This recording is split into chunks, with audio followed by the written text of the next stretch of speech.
Hello, this is Dr. Wendy Wood, and this is a lecture on wounds. We're looking at the classification of ulcers, pressure, diabetic, venous, and arterial.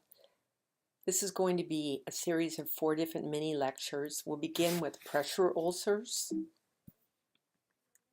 Here's a picture of a pressure ulcer, and the etiology of pressure ulcers is depicted here and how cell death results. So begins with pressure, and then ischemia to the tissues, acidosis, inflammation, increased capillary permeability and edema, local tissue anoxia, and finally necrosis.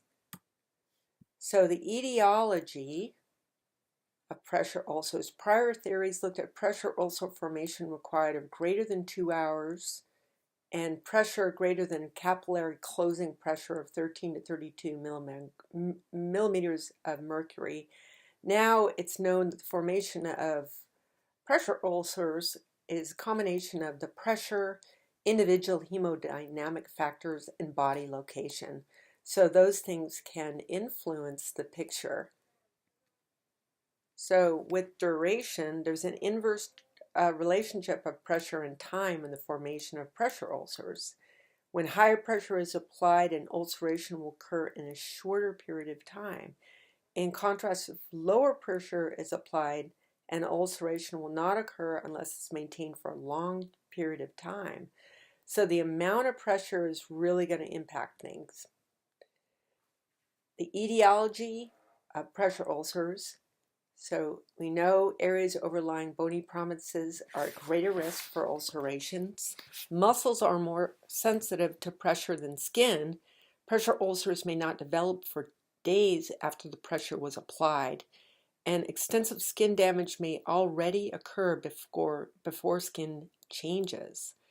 Reactive hyperemia is a localized area of blanchable erythema. So that's when you put pressure on and you let go, you see a red spot, and that turns white. So looking at the pressure ulcer distribution, you can see one point of pressure can distribute. It's like a cone. Some of the risk factors: shear forces, excessive moisture, impaired mobility, malnutrition, impaired sensation, advanced age, and history of pressure ulcer. There is a risk assessment tool called the Braden scale,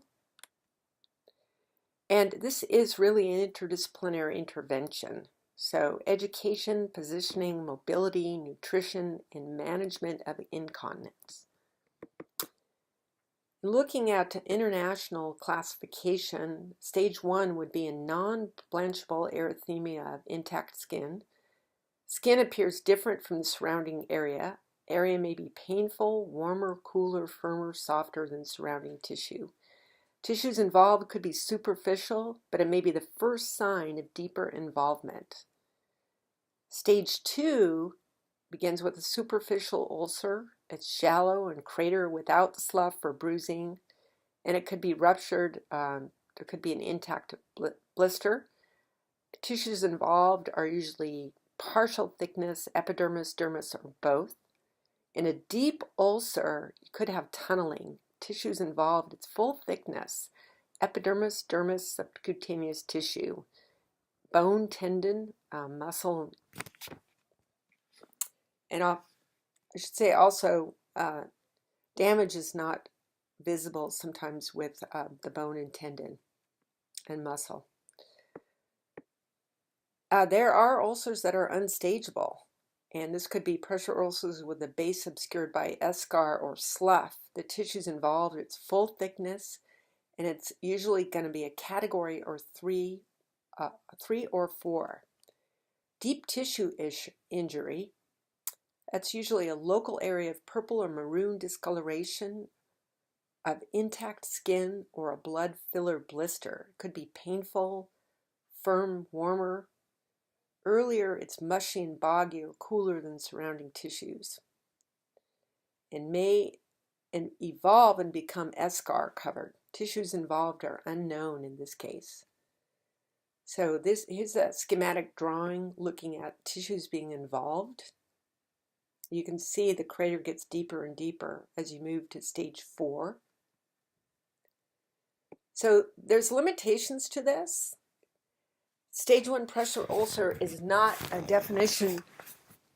ulcer by definition. In this case, this ulcer has intact dermis, and we call it an iceberg of damage. So if you think of an iceberg, you may see the tip, but you don't see what's below. Clinicians may erroneously reverse stage a pressure ulcer. So once something is categorized, for instance, as stage 4, it's always stage 4. So there's been a significant revision of a prior system.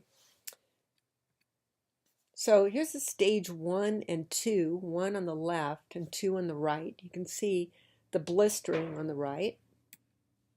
Characteristics of pressure ulcers, majority on the lower half of the body over the bony prominences. 95% of pressure ulcers located over the sacrum, greater trochanter, ischial tuberosity, posterior calcaneus, and the lateral malleolus. Areas outside of pressure, cast, tubing, and shoes, those are those areas that you may not see the pressure. So this is a stage 3 and 4 pressure ulcer. So you can see the 4 on the right. You see some eschar a little bit over here, and then slough. So you see a lot more of this purple and reddish color. The most common locations for pressure ulcers while in the supine position, you can see we just already discussed these. I think we did not mention the scapula. We didn't talk about the upper body. It's going to be the posterior heel, sacrum or coccyx, scapula, occiput, medial humeral epicondyle, and spinous processes if the person's emaciated. The most common locations for pressure ulcers while side-lying are the greater trochanter, malleolus, femoral condyle if emaciated, ear and lateral humeral epicondyle. The most common locations for pressure ulcers while in the seated position are the ischial tuberosity, greater trochanter if in a sling-like seat, and the sacrum or coccyx if in a posterior tilt. Here's a stage 4 ulcer over the greater trochanter. So don't make a mistake. Look at these ulcers here. Look at all the purple and kind of maroon or some pinkish. Here we see there's probably a suspected deep tissue injury. And here's again is unstageable. We know that it's got to be at least a 3 or a 4, but see all of the eschar and some slough here. Those are real deep. So some of the assessment instruments, the Base Jensen Assessment Tool, or BWAT, formerly the Pressure Sore Status Tool. It's 13 items rating 1 to 5. You're going to describe the wound and the peri-wound characteristics. And a total score ranges from 13 to 65, with higher scores indicating greater severity. It's very reliable and valid, and it's used in the clinic. Prognosis for pressure ulcer healing. Pressure ulcers heal very slowly. It's expected ulcer healing time with appropriate interventions. Category 1, within 1 to 3 weeks. Category 2, within days to weeks. Category 3 and 4 can take an average of 8 to 13 weeks. So sometimes there's a request for further medical testing. Wounds may need to be cultured that failed to progress or show signs of infection. You need to assess for osteomyelitis if the wounds have exposed bone, or there's a very purulent or malodorous drainage. Early surgical consult for patients with deep pressure ulcers is very important. Okay, that concludes for pressure ulcers, and we'll be coming back to talk about neuropathic ulcers.